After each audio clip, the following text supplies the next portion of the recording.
What's up mga kamami? Ako po gali ang bagong content creator dito sa Masbate. I am 17 years old and magiging mami na. Good morning po sa aton tanan.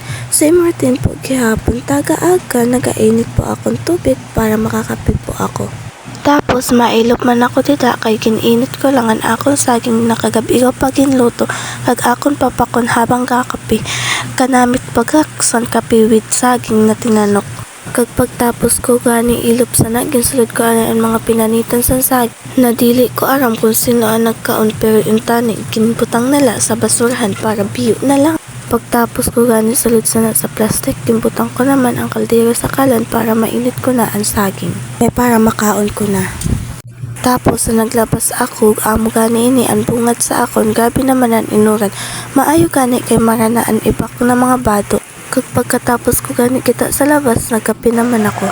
May bawas na gani sana ang saging kaysa nagabidyo ako.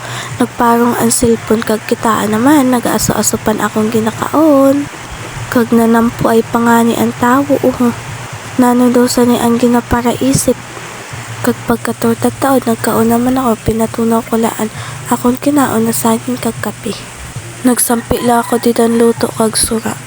Pagtapos ko gani sampi nagingkod na ako kag nagkaon. Pasensyahan nyo ng boses ko ha, di pagkat talaga ako maayo na may ubo kag sipon lang gihapon ako. Kag pagkatapos ko gani kao nagtiklop naman ako sa mga sinampay na kinuosan akong jusawa. Kanina dito sa labas kaging pampili ko laan mga umog kag mara para masampay ko na otro dito sa kwarto sa amon jusawa ang mga bato na umog.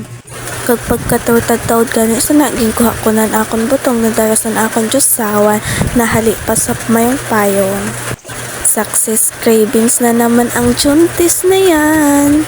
Kag pagkatapos ko gani lugit sana ginkaon ko na.